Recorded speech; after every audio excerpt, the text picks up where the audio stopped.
This is the X-Zone Broadcast Network, broadcasting worldwide on broadcast affiliates and satellite program providers, including CNN Broadcast Network, Sirius Satellite Network, Star Media, Good News Radio Network, Angel Broadcast Network, Wiki Broadcast Network, and WPBN TV. For more information on the X-Zone Broadcast Network, visit us at www.xzbn.net.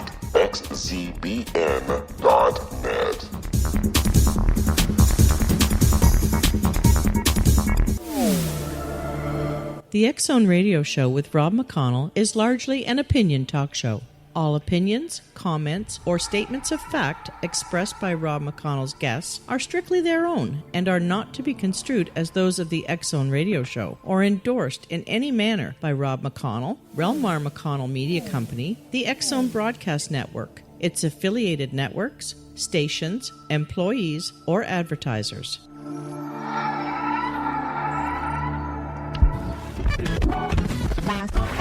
All Hit Radio.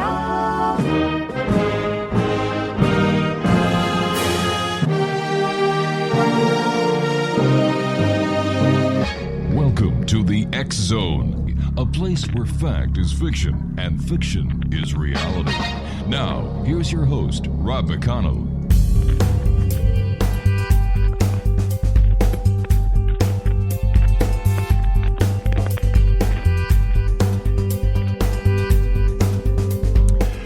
And welcome back, everyone. This is the X-Zone. I am Rob McConnell, coming to you from our broadcast center in Hamilton, Ontario, Canada. You can always send us an email, xzone@xzoneradiotv.com, on all social media sites, X-Zone Radio TV. Our network Facebook page is facebook.com/xzbn.net. And, of course, you can always find out what's happening on the X-Zone Broadcast Network simply by going to its site, where you can find out who is on at what time, what show we have. Let me see. Different Perspective with Kevin Randall. We have Dialogue with Divinity with Joanna Carroll. We have Secret to Everything with Dr. Kimberly McGeorge. We have Paranormal Stakeout with Detective Larry Lawson. And that's just a few of the many great programs that we have available for you, the X-Zone Nation, at www.xzbn.net. My guest this hour is Stephen Lachance, and we've had the pleasure of having Stephen on the show many times. He's got a brand new book out that we're going to be talking about entitled Confrontation with Evil, an in-depth review of the 1949 possession that inspired The Exorcist. Now, Stephen is the author of The Uninvited, Blessed Are the Wicked, and Crazy, A Prayer for the Dead. He's been featured on the Travel Channel, CNN, NBC News, CBS News, Fox News. And, you know, his bio reads like who's who of the alphabet in the media soup. He lives in St. Louis, Missouri, and can be found online at www.stephenlachance.com. And Stephen, welcome back to the X-Zone. Congratulations on your new book. Oh, thank you, Rob. It's doing great. It's pretty exciting, actually. Tell our listeners about your connection with the paranormal. Well, it was 2001. I moved into a house in Union, Missouri. Up to that point, I never really thought much about ghosts or that kind of thing. And then we moved into this house, and shortly after moving into it, things started happening. And the kids actually started seeing things and hearing things. And at one point, my youngest son, every time he would be out of the room, I would find him screaming and shaking, claiming something had chased him. And I thought, wow, at one point I'm in bed and I have all three kids sleeping with me. And I'm thinking, what did I do wrong? What's going on here? Was it the move and all that? Mm-hmm. And it wasn't long after that when I saw it for the first time. And, we were going to play a game one night, and we were sitting down, and I look up into the kitchen doorway, and a smoky black figure of a man stood there. And my whole life changed at that moment. At that moment, I realized there was such a thing as ghost. Your story nearly parallels that of The Conjuring that has been told by Andrea Perron. Is this a common structure when a family is being possessed or haunted? Well, it really is. I mean, these things kind of go along the same pattern. One of the things that we realized, with everybody now being able to talk so easily, and in groups and so forth, and the fact that we all see each other when we travel. Yeah. A lot of times we realize that a lot of times people are always going through a really, stressful time in their life. And it seems to be one of the things that draws us in. And so that's just one aspect. And it always seems like it works in the same way. The stories are different in events, but the overall structure of them pretty much are the same, aren't they? They certainly are. When we come back, Stephen, we're going to talk more about your book, Confrontation with Evil, an in-depth review of the 1949 possession that inspired The Exorcist. Exonation, my guest, is Stephen A. Lachance, the author of this great book. And if you'd like to find out more about Stephen, visit his website, stephenlachance.com. And I'd like to thank our good friends at Llewellyn for sending us a copy of this book and for having Stephen on the show with us.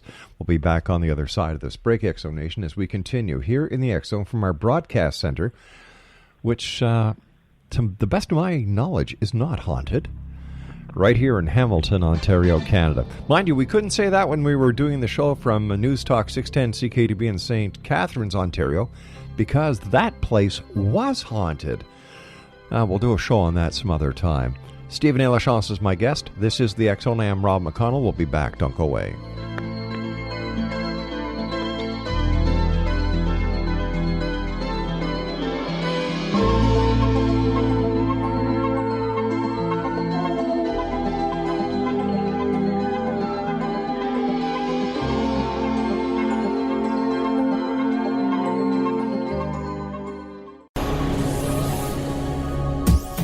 This is the X Zone Broadcast Network, broadcasting worldwide on broadcast affiliates and satellite program providers, including CNN Broadcast Network, Sirius Satellite Network, Star Media, Good News Radio Network, Angel Broadcast Network, Wiki Broadcast Network, and WPBN TV. For more information on the X Zone Broadcast Network, visit us at www.xzbn.net.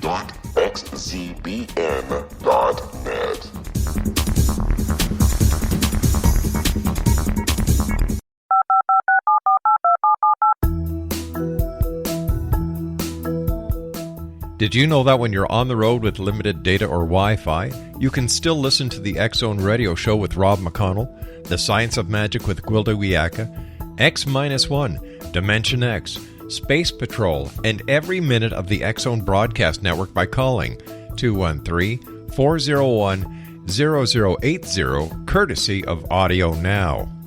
No smartphone, app, or internet needed.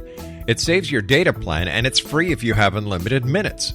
Call 213-401-0080 to listen on any phone, anytime, anywhere. Remember, 213-401-0080 for the best of the paranormal, parapsychology, and sci-fi radio programming anywhere, 24/7, 365.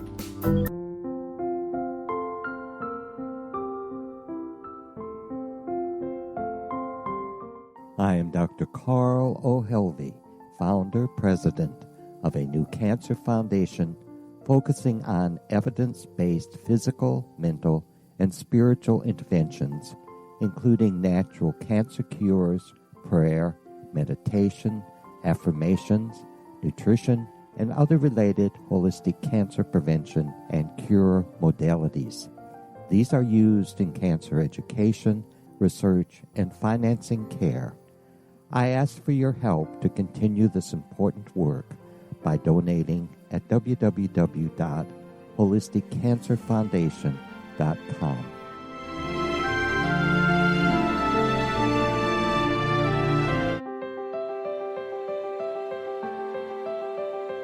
Wouldn't Wouldn't you love to know the secret to everything? I'm Dr. Kimberly McGeorge, and on The Secret to Everything, we will merge the practical with open investigation into all realms of the mysterious. We will talk to cutting-edge alternative health practitioners, those who inspire and motivate you in business and life, and of course, we will share stories of the paranormal, conspiracy, and cryptozoology.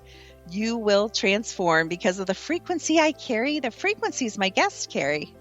Life may never be the same after you listen to this program, for the secret to everything is for you, the listener, for those who desire more in every area of their lives and believe that it can still be found.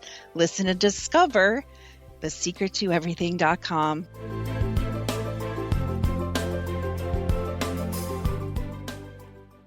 Little children aren't the only ones afraid of the dark.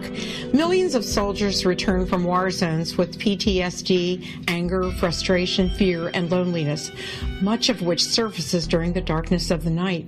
You have the chance to change the lives of these American heroes. Songs and Stories for Soldiers.us provides free MP3 players for these men and women. With a list of 3 million songs in 16 different styles, 100,000 audiobooks, and 30,000 old-time radio programs, every veteran can find something to soothe and comfort them at no cost. All our players contain an 8-hour audio program designed to help veterans fall asleep. With 1,500 plus vets now participating, it's our goal to deliver 10,000 audio players this year. Go to our website at songsandstoriesforsoldiers.us. Help us help a veteran make it through the night.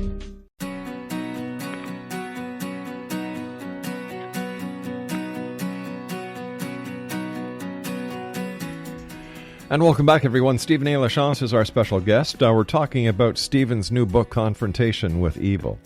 Now, explanation for Stephen Lachance, the possession case that inspired The Exorcist has always felt incomplete. In this book, he shows how the official account crumbles under scrutiny, revealing instead a story of familial horror and spiritual corruption that implicates the highest levels of the Catholic Church. Known as the 1949 St. Louis exorcism, the harrowing story of a possessed child and his terrified family was immortalized in The Exorcist. With Linda Blair, remember that? The head spinning around, the pea soup flying all over the place.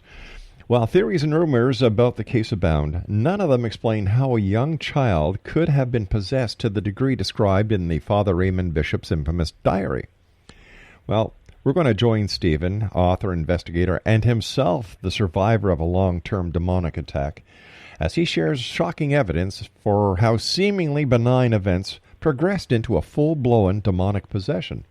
While the conventional story is that a boy brought the infestation upon himself, this book presents an alternative interpretation and provides new insights into the nature of possession itself. As Stephen gains access to the secret location that plays a crucial role in this story, he sheds new light on how the exorcism's bizarre aftermath continues to haunt the city of St. Louis and the Catholic Church to this day. Joining me again is our good friend, Stephen A. Lachance. Stephen, what was it that prompted you to become the whistleblower of the Exorcist case? But, you know, you grow up in this city, and you grow up with this story. And one of the things that you hear about is the boy was exorcised here, and the boy was exorcised there. I mean, you go to St. Louis University, where the church was that was used in the case, and you ask somebody where it was, and they'll give you like 10 different places. And growing up, you hear the urban legends, and you hear the stories, and things like that. And quite frankly, when I really started looking at it, Rob, was years ago, because I was looking for answers to what I had went through. And I thought, well, one of the best places to look for this would be that one of the more famous cases, which, of course, this was one of them. And it took me down this road that led me to different places and different things. And I think I bring to it a little bit of a different look, actually, someone that has been through something like this. I bring a little bit of different insight to it than you might have gotten with other people in some ways. And so I sat down and I said, okay, I had started researching this in 2005. I sat down and said, well, I'll go ahead and it's time to put this into a book. And that's how it started. And that's where it went from. And I was not prepared to find the things that I found out in the process, though. What were some of the most shocking things that you found during the process of investigating this case? Well, one of the things, first of all, was the mother's involvement. Always before, they had treated the mother like she was some type of victim. I mean, even if you see the film, the mother's the one that is thrown to the floor and such. In actuality, when I got into Father Bishop's diary and I started looking into it and taking it apart, and the way I did that is I wanted to look at it from the point of I was sitting down as an investigator, and this is a case.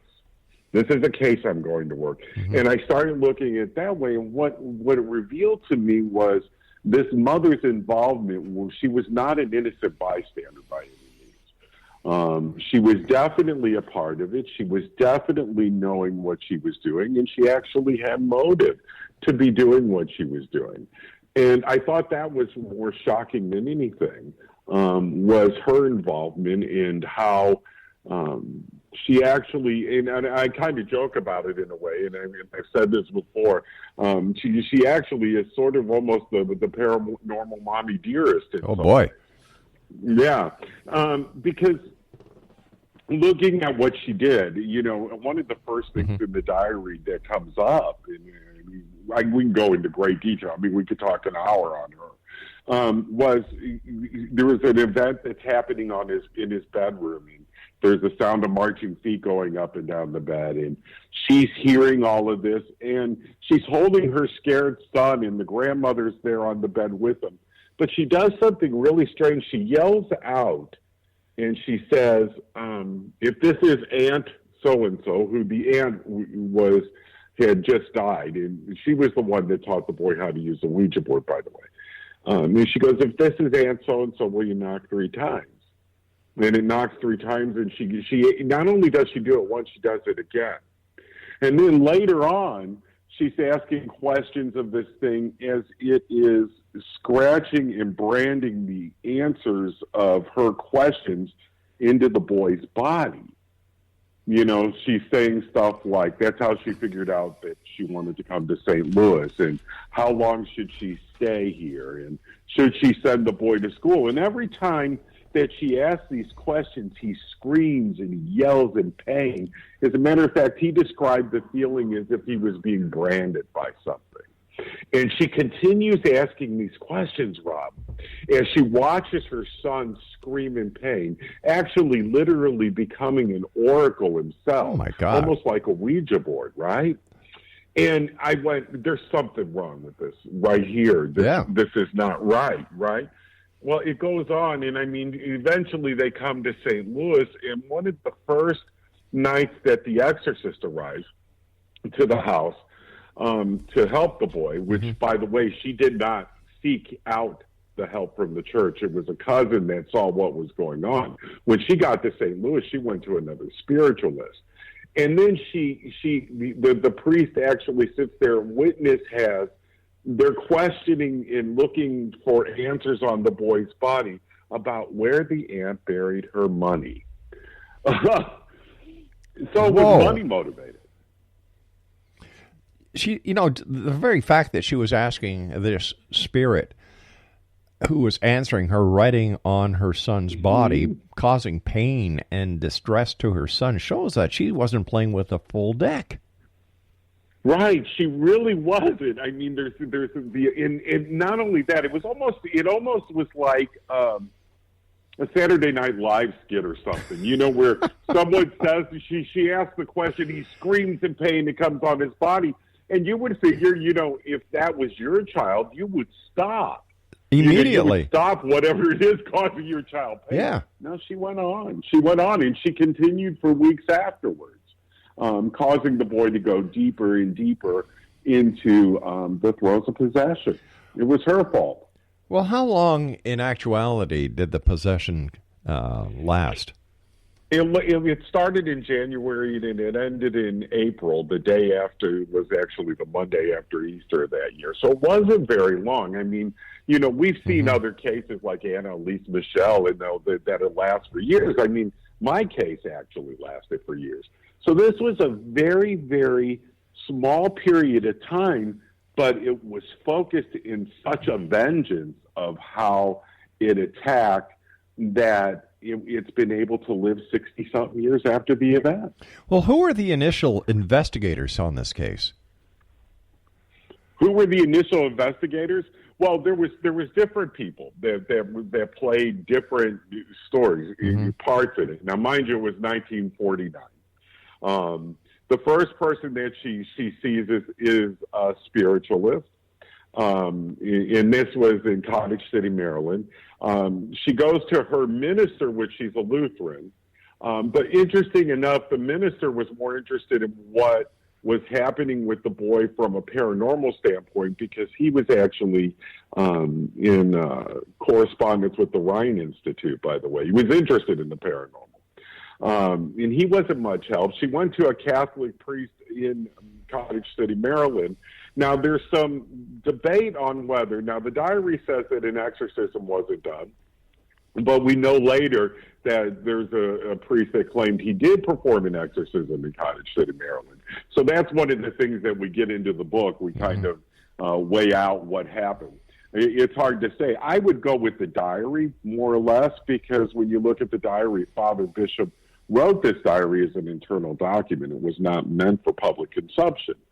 So, I mean, there was a lot of people involved along the way. She took him to a medical doctor. The medical doctor said there was nothing wrong with him. She took him to a psychologist, and the psychologist said he was just a little high-strung. So it was interesting to me, from the boy's point of view, looking at it and seeing all of these people around him. I mean, priest, minister, doctor, mother, all of these people that should have been there for him, that he would look to find guidance and to lead him out of this thing. Everybody just kind of had their own agendas or were going their own way or simply didn't know what to do with him. So, I really kind of started feeling sorry for him at points. How close? Well, I just answered my own question because apparently there is no parallel to the movie version of The Exorcist to the actual event. So it looks like Hollywood once again sensationalized in order to make a big buck. Incredibly sensationalized. Now, if you go back and see the William Peter Blatty, he died not too long ago. But he thought he was going to bring the masses in, the young back to the church is what he thought. But if you look at the film and you look at the actual story, there's very little there that, other than the fact that it inspired him, because the boy was not a pea-spitting, head-spinning, beast, And in some ways, I think maybe what he wanted to do there was, and I've always explained it to myself like this, was that he was looking to show all of the possibilities of what could happen within a possession. And so he took pieces from all kinds of cases and all possibilities, and he put them into one. And what you have is the Hollywood version, again, of entertainment. However, I think in this case, it may have done more damage than it did good in a lot of ways, because I think if you look at The Exorcist and what it was, it actually brought the devil into the realm of entertainment and made it a lot easier for people to be affected by it. And then you had The Omen, you had the Amityville Horror, you had Poltergeist, 1, 2, 3, 4, 5, White Noise. It proved to Hollywood that, hey, you know what, there's money in scaring the hell out of these people and putting the church behind it. There's big business in it, absolutely, and the church doesn't mind it. The church doesn't mind it at all, because as long as there's a devil out there in the world, they're needed. That's part of the business. Yeah. Stephen, stand by, my friend. You and I have to take our news break at the bottom of the hour. Exonation Stephen A. Lachance is our special guest, and he is the author of Confrontation with Evil, an in-depth review of the 1949 possession that inspired The Exorcist. His website is www.stephenlachance.com. And I'll be back on the other side of the news break as we continue talking about The Exorcist, hauntings, possessions, and the paranormal. My name is Rob McConnell. This is The X Zone. www.xzbn.net is our broadcast network website where you can listen to the show, and our network, 724-365. Don't go away.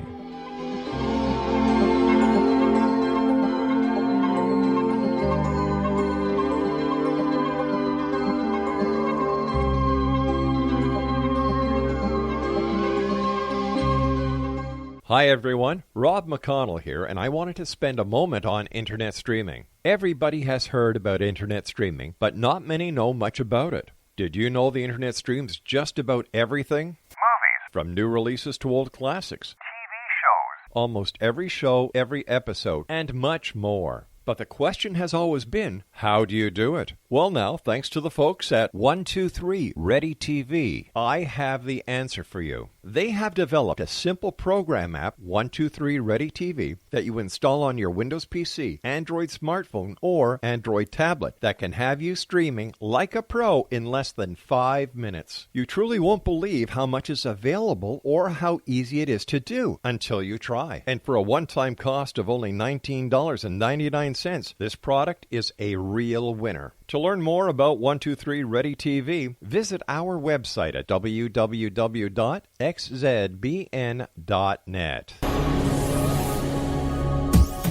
This is the X Zone Broadcast Network, broadcasting worldwide on broadcast affiliates and satellite program providers, including CNN Broadcast Network, Sirius Satellite Network, Star Media, Good News Radio Network, Angel Broadcast Network, Wiki Broadcast Network, and WPBN TV. For more information on the X Zone Broadcast Network, visit us at www.xzbn.net.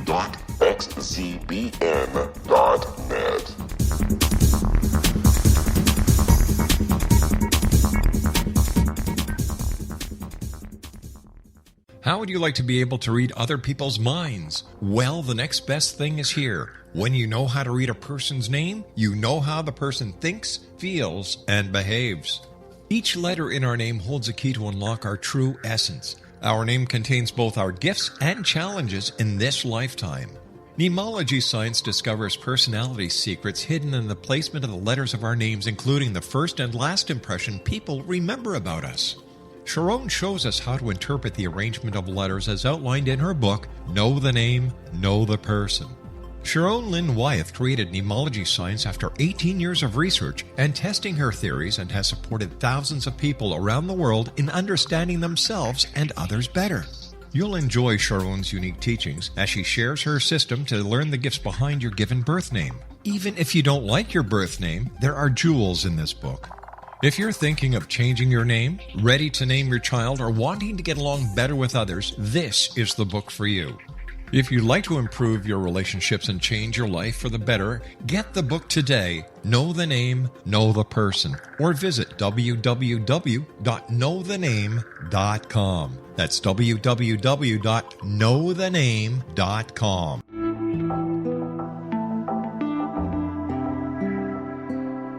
Take a step back in time and discover old Florida cuisine at Marsh Landing Restaurant in Fellsmere, Florida.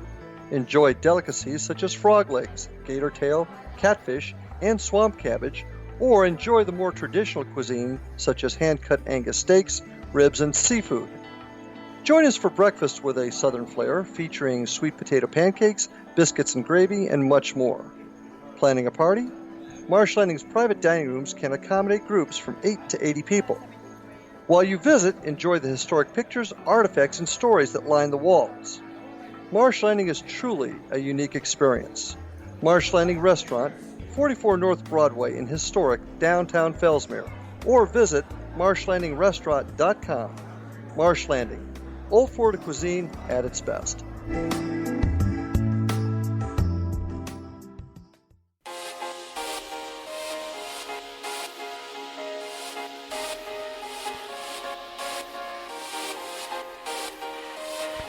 Welcome back, everyone. I don't think there's anyone listening tonight who hasn't either seen The Exorcist or has heard of it. And I remember back that time when The Exorcist came out, there was an onslaught of evil activity that the media started focusing on. Mm-hmm. How do you, as an exorcist and a paranormal researcher, see the damage that Hollywood is doing and how it affects people who may not have had any problem whatsoever?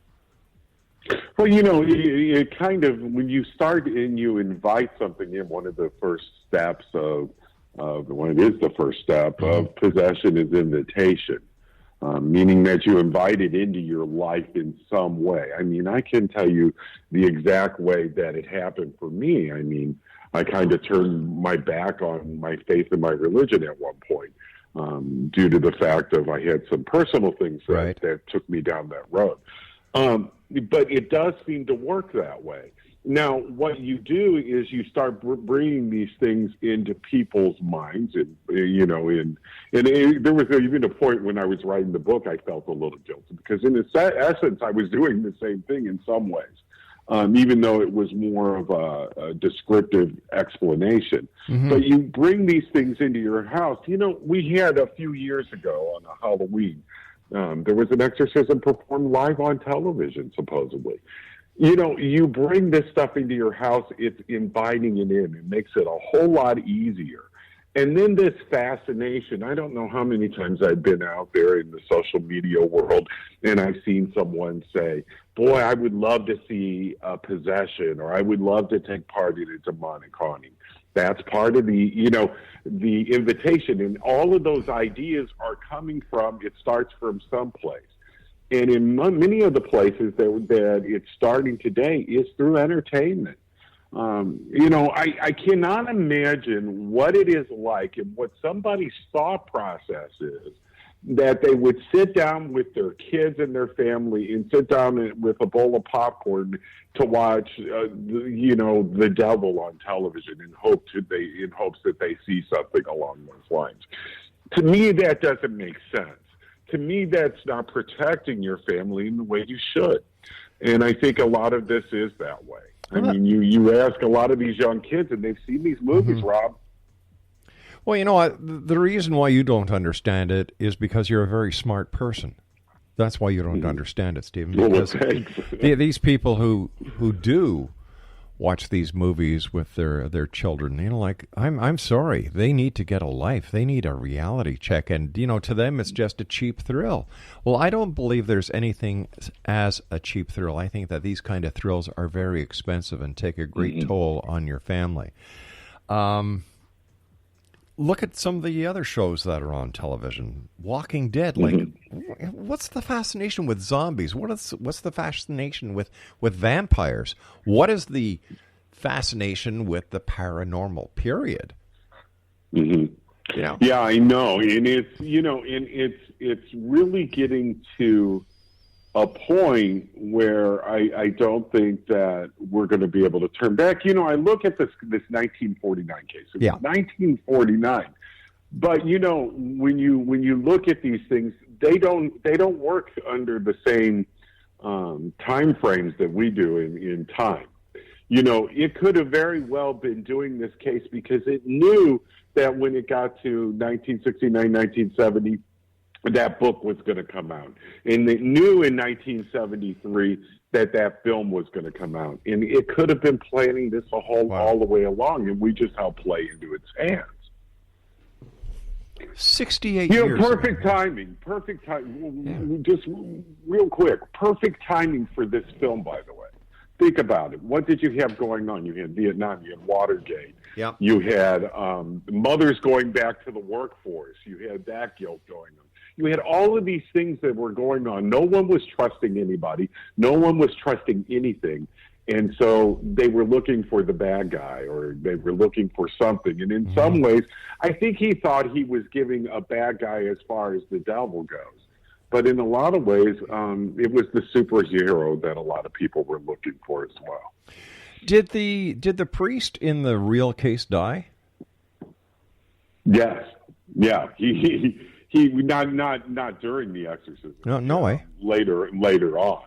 But during the exorcism, he survived it, but it had long-lasting effects on him, by the way. During the exorcism, he lost a tremendous amount of weight, anywhere from 35 to 75 pounds, believing which report you hear. His brother was a doctor. I mean, he didn't tell his brother what he was doing, but he went to his brother during the time because he had oozing boils all over his body, Rob. You know, this was during the exorcism. Afterwards, there were reports of you seeing him, and he looked like maybe he had been drinking. And then they went to report it to the head of the university, and they said, well, no, he did that exorcism a few years ago. Give him the time to get through Mass, and you'll see he'll be okay. And then after Mass, he was all right. I talked to some students from the high school, St. Louis University High School. It's all a big complex up here. And they said that they would see him walking the halls, but they were always told they never talked to him because he was to be left alone because of the exorcism that he went through. It had lasting effects on this man, by the way. And I think that's really, really interesting because, you know, this guy sacrificed part of himself to save this boy. And, you know, that's the best of humanity you can find, I would think. What about the subject of this exorcism? What do we know about his life after the exorcist? That's interesting. That's interesting. First of all, he says he doesn't remember, you know, the events, which I kind of wonder if maybe that is a protective device he uses so he doesn't have to talk about it. We know that he went on to work for NASA. Actually, he lived a very good life where he's still living. But he worked for NASA, a rocket scientist, by the way. Very stable gentleman. I mean, you know, for those out there that go, well, I think it was mental illness. Well, let's stop and think about that for a minute. He went to work for NASA. If he was mentally ill, that never would have happened. He would have never been able to get the clearances he needed to work for them. So, you know, he went and lived a pretty normal life considering. And I think that is part of the, you know, it was just in the past, 10 years that we know his name now. We know who he is. I don't mention it in the book, by the way, because I wanted to give him that respect, because I look at this as, I look at my kids and I look at myself, and I can't imagine what it would have been like for him to grow up. You know, because the news stories hit right afterwards, by the way. You know, about the boy that was possessed, you know. So, I mean, this was something he lived with all of his life. And then, of course, obviously, when we got to the 70s, he's living with it in a much grander scale. I can't imagine what it was like being him. I would think, you know, a lot of times that we look at him because of the film, and I think he is looked at as a monster. Instead of the young, impressionable boy that he was of 13, he was 14 when it finished. You know, so I think a lot of times we forget to realize that this was pretty much a child that we're talking about. This wasn't a monster, Rob. This was a boy. What were their religious affiliations before the events of 1949? Were they churchgoers? Did they have?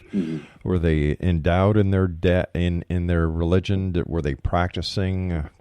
That's very interesting because they were very, very strong Lutherans. Anything that you read or anybody that you talk to will tell you that their Lutheran faith at that point was very, very strong. However, there was the aunt. She was a spiritualist. You know, they had no problems. And at first I was like, well, you know, how can you be Lutheran but you allow, you know, the occult in your house in this way? But then I got to thinking about it. It's the end of the spiritualism movement. Right. You know, it was nothing for people to go to, you know, to live their lives in a spiritualistic way, Monday through Saturday, and then on Sunday go to church. I mean, it was pretty much normal. And the Ouija board at that point, and still in many ways today, was considered a game and is considered a game. So I think that is interesting. But they were very, very strong. Now, when it was all said and done, the boy during became Catholic, and then the parents became Catholic the following Christmas.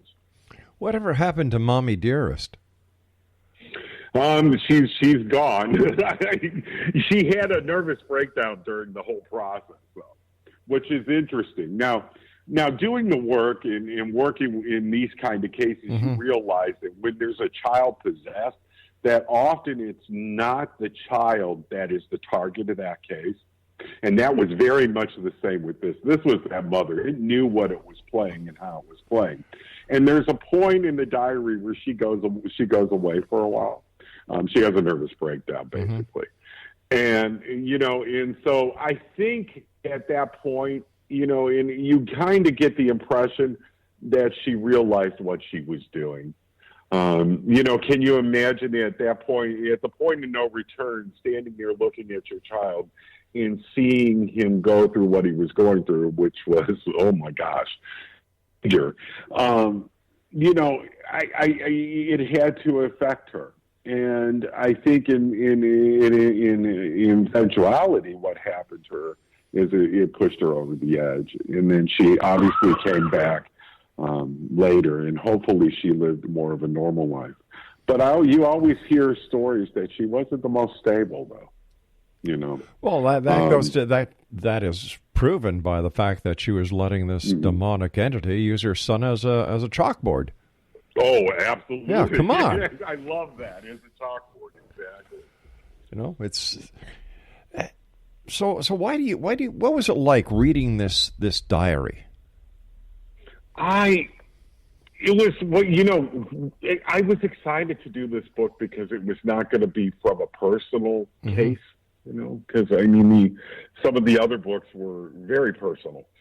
And I thought this was, but you know, the thing is that living in the head of this child day in and day out was horrible. I mean, it really was. And then to see the points to see and empathize with them from the fact of, I know what my kids went through and I saw them go through it.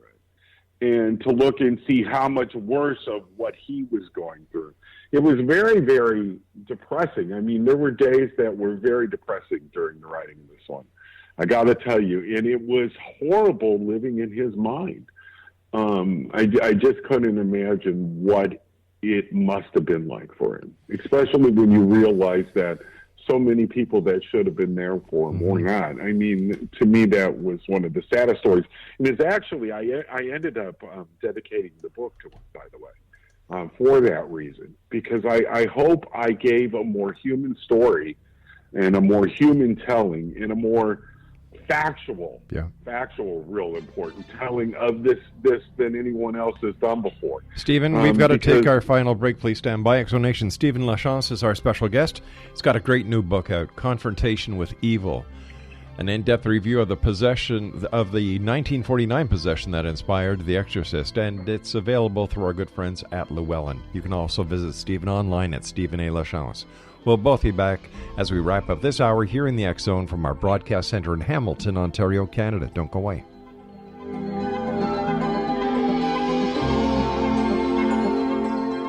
Hi everyone, Rob McConnell here, and I wanted to spend a moment on internet streaming. Everybody has heard about internet streaming, but not many know much about it. Did you know the internet streams just about everything? Movies. From new releases to old classics. TV shows. Almost every show, every episode, and much more. But the question has always been, how do you do it? Well, now, thanks to the folks at 123 Ready TV, I have the answer for you. They have developed a simple program app, 123 Ready TV, that you install on your Windows PC, Android smartphone, or Android tablet that can have you streaming like a pro in less than 5 minutes. You truly won't believe how much is available or how easy it is to do until you try. And for a one-time cost of only $19.99, this product is a real winner. To learn more about 123 Ready TV, visit our website at www.xzbn.net. This is the X-Zone Broadcast Network, broadcasting worldwide on broadcast affiliates and satellite program providers, including CNN Broadcast Network, Sirius Satellite Network, Star Media, Good News Radio Network, Angel Broadcast Network, Wiki Broadcast Network, and WPBN TV. For more information on the X-Zone Broadcast Network, visit us at www.xzbn.net.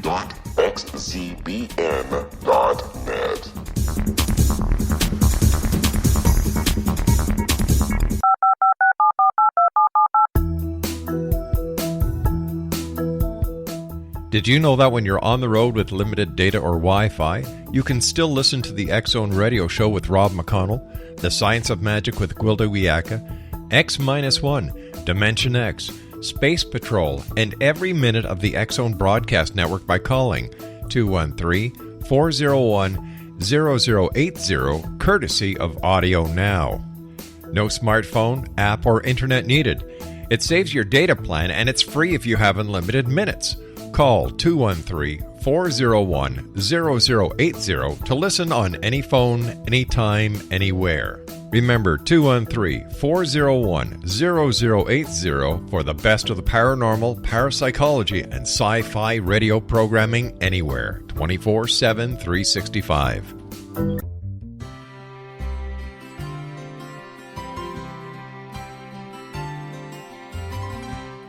True healing must address 4 levels: physical, emotional, mental, and spiritual, for us to live joyful and productive lives. We tend to treat 3 of the 4, leaving the spiritual languishing. If you're tired of the same dysfunctional patterns cropping up in your life, Soul Balancing is for you. Trixie Phelps, owner and founder of Soul Balancing, is a naturally gifted energy healer trained in numerous esoteric forms, including shamanism. Trixie has created a powerful modality that safely and effectively clears your energetic field. A soul balancing session can remove interference, heal trauma, and restore your hope. Contact Trixie for a life-changing long-distance session today, www.soulbalancing.world.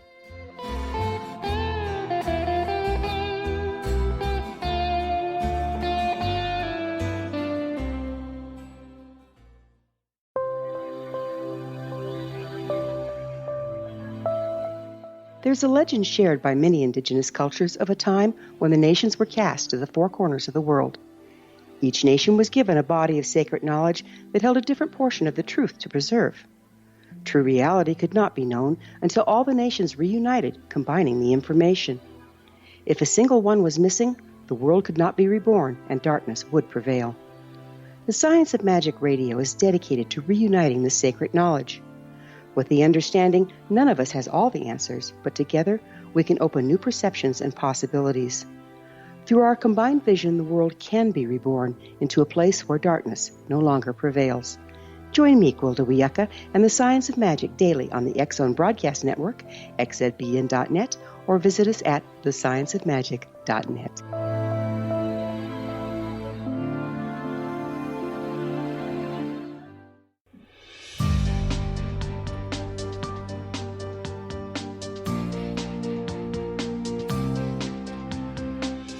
Stephen Lachance is our guest. We're talking to Stephen about his new book, Confrontation with Evil, and it's published by Llewellyn. It's available all over the place, and if you'd like to find out more about Stephen, visit his website, stephenlachance.com. Stephen, what's it like, or what happens to a child that goes through the type of psychological stress and trauma that this child went through? How is he Is the fact that he doesn't remember anything the mind's way of protecting him and allowing him to get back to life as he knew it before the event? I think you got your finger on it. I think when you look at this, there's a lot of post-traumatic stress. Mm-hmm. For those that remember it, for those that don't, it's almost like the person that lives through a severe car accident. They don't remember the accident itself.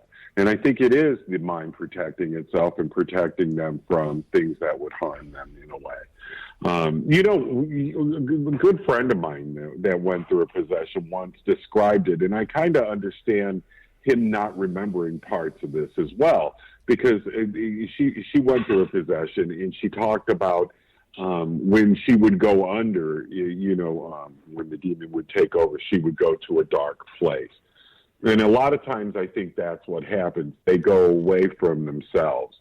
And so they don't realize what is happening once the demon is present in some cases. And maybe that is a blessing, Rob. Why doesn't God or the archangels intervene and cast the spirit out? And why do they allow the victims of the Exorcist to endure so much pain and so much psychological trauma? Well, I